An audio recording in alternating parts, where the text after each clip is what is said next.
in what meteorologists are calling a historic atmospheric confrontation.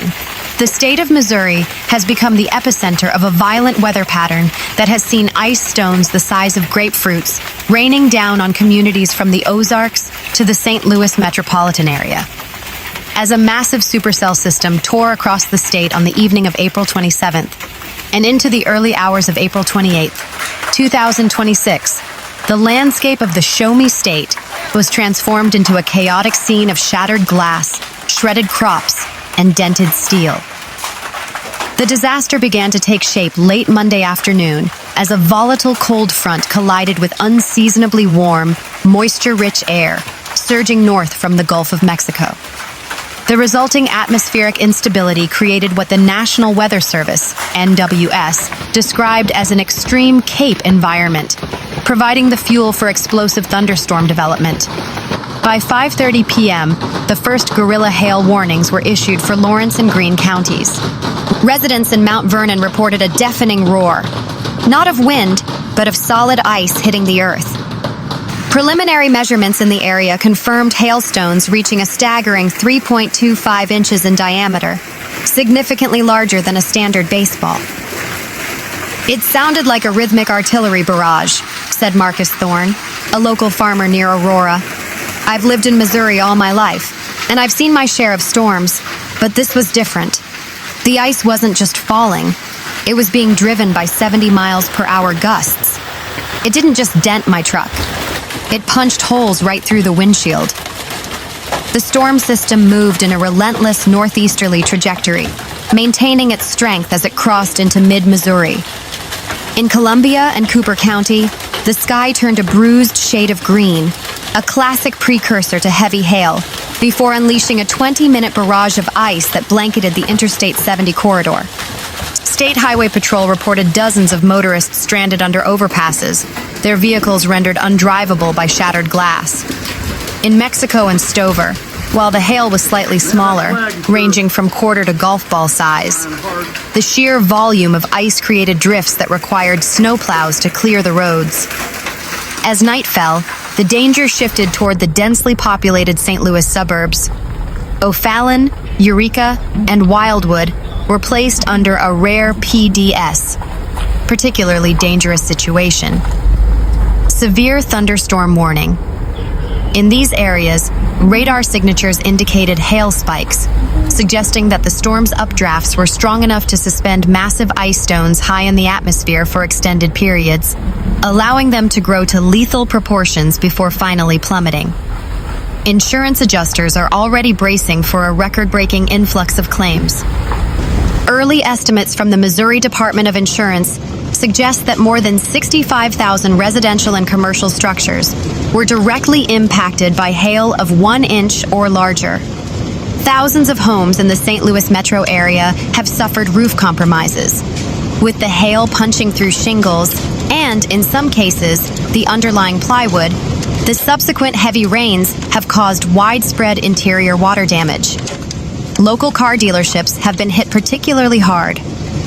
A luxury dealership in St. Charles reported that nearly 85% of its outdoor inventory suffered catastrophic damage.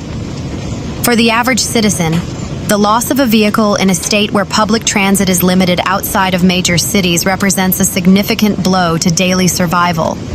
In the rural belts, the timing could not have been worse. Emerging corn and soybean crops have been literally leveled in fields across central Missouri. "The plants were just starting to take hold," lamented agronomist Sarah Jenkins.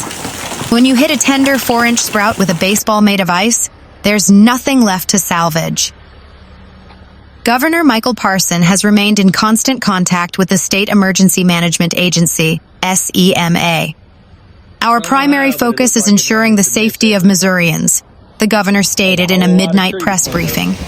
"We are working to restore power to the 40,000 residents currently in the dark and assessing the structural integrity of our state buildings. Utility crews from Ameren, Missouri and Evergy are working around the clock." The challenge is twofold. Not only did the hail damage transformers, but the accompanying winds, clocked at 75 miles per hour in some bursts, toppled trees onto power lines already burdened by the weight of the ice. Dr. Elena Vance, a research meteorologist, explains that the updraft velocity within these specific supercells was exceptional. To grow a hailstone to the size of a grapefruit, you need an upward wind speed of over 100 miles per hour. This wind keeps the ice suspended in the freezing layer of the storm, where it collects supercooled water droplets that freeze on contact. Tonight, the conditions were a perfect storm for ice growth. Neighborhoods, the sound of chainsaws, and the sight of blue tarps being nailed to roofs have become the new temporary norm. Local hardware stores in Springfield and St. Louis reported being sold out of plywood and heavy-duty plastic sheeting within hours of the storm's passing. "It's neighbors helping neighbors," said Julie Chen of Eureka. "We're out here with rakes clearing the ice from the storm drains so the street doesn't flood, while the guys next door are helping an elderly neighbor cover her broken windows." While the immediate hail threat has diminished for western Missouri, the NWS warns that the train of storms is not yet over. A secondary line of storms is expected to develop later this afternoon, potentially bringing more heavy rain to already saturated ground, raising concerns about flash flooding. Meanwhile, nature unleashed its full fury across the state of Arkansas over the last 24 hours as a series of violent supercell thunderstorms transformed the natural state into a disaster zone of ice and wind. From the Ozark Mountains in the northwest to the fertile delta lands in the east, residents have been left reeling from a meteorological onslaught that experts are calling a once-in-a-generation hail event. The atmospheric setup began early on April 27, 2026, as a powerful low-pressure system moved out of the Rockies, dragging a sharp dry line and a potent cold front into the moist, unstable air mass hovering over the Mid-South.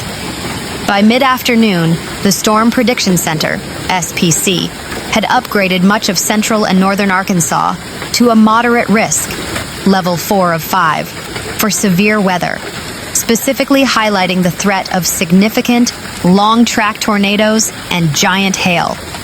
The first signs of trouble emerged near Fayetteville and Rogers around 4:30 p.m. What began as a standard spring shower rapidly intensified into a rotating supercell. Within minutes, the National Weather Service, NWS in Little Rock, issued a flurry of tornado and severe thunderstorm warnings, noting that the radar indicated extraordinarily high VIL, vertically integrated liquid values, a surefire sign of massive hail. In northwest Arkansas, the hail arrived with terrifying speed. In communities like Bentonville and Springdale, the stones were not the typical pebble-sized ice usually seen. Instead, residents reported gorilla hail, stones the size of baseballs and softballs, falling at terminal velocities exceeding 100 miles per hour. It didn't sound like rain. It sounded like 1,000 hammers hitting the roof at once, said David Miller, a resident of Bella Vista. I watched from my garage as the hail literally shredded the leaves off every tree in the yard. My truck, which was parked in the driveway, looks like someone hit it with a sledgehammer from every angle. The damage in the Ozarks is extensive. Local emergency management officials report that hundreds of homes have sustained total loss roof damage. Skylights were shattered, solar panels were obliterated, and in some cases, the hail was heavy enough to penetrate through roof decking into the living spaces below. As the system tracked southeast, it gained even more energy. The capital city of Little Rock and its surrounding suburbs, including Conway, Maumelle, and Bryant, found themselves directly in the crosshairs of a second wave of storms during the evening commute. The scene on Interstate 40 was one of pure chaos. Commuters were caught in the open as the sky turned an eerie, deep purple. As the first stones began to fall, drivers scrambled for cover under overpasses, leading to massive traffic gridlock and several multi-vehicle accidents. In Conway, reports emerged of hail measuring up to 4 inches in diameter, grapefruit size. This size is particularly lethal. A stone of that mass falling from 30,000 feet carries enough kinetic energy to kill a person or large animal instantly. Thankfully, early warnings allowed most residents to seek shelter, but the physical infrastructure of the city took a brutal beating. While the urban centers count the cost of broken glass and dented cars, the agricultural heartland of eastern Arkansas is facing a different kind of tragedy. In counties like Lone Oak, Prairie, and Monroe, the timing of the storm could not have been more catastrophic for farmers. Thousands of acres of newly planted rice, soybeans, and cotton were in their most vulnerable state. The heavy hail acted like a rhythmic thresher, leveling entire fields in minutes. "We've been working since dawn to get the seeds in the ground, and in 20 minutes it's all gone," said Robert Higgins, a third-generation farmer near Stuttgart. The ice was so thick on the ground it looked like a winter snowstorm. But unlike snow, this ice kills the crop and compacts the soil so hard, we'll have to rework the entire acreage if it ever dries out. Economic analysts are beginning the grim task of totaling the damage. Preliminary data suggests that the Arkansas ice outbreak of 2026 could easily surpass $1.5 billion in insured losses. Local dealerships across the state are reporting thousands of damaged vehicles. With the current global supply chain for automotive glass already strained, many Arkansans may be waiting months for repairs. Major providers like State Farm and Allstate have deployed catastrophe response teams to the region. Public adjusters warn that the sheer volume of claims will likely lead to a spike in premiums for the entire region. State-owned buildings, including several schools and municipal offices, have reported significant water damage after hail breached their roof membranes. Meteorologists point to a perfect storm of ingredients. A particularly strong capping inversion held the energy at bay during the morning, allowing heat to build up at the surface. When the cap finally broke in the afternoon, the updrafts and the resulting storms were so powerful, climbing at speeds of over 120 miles per hour, that they could support the weight of massive hailstones for multiple cycles through the storm's freezing layer. "This is a classic Hans Peak setup," explained Dr. Sarah Vance, a climatologist at the University of Arkansas. "The vertical wind shear was optimized for long-lived supercells. These aren't your typical pop-up summer storms. These are machines designed by physics to produce large ice."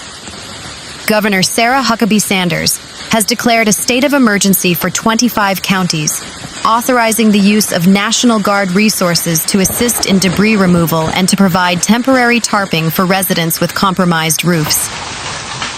"Arkansans are resilient," the governor said during a morning press conference. "We have faced tornadoes, floods, and storms before. We will check on our neighbors, we will clear the roads, and we will rebuild.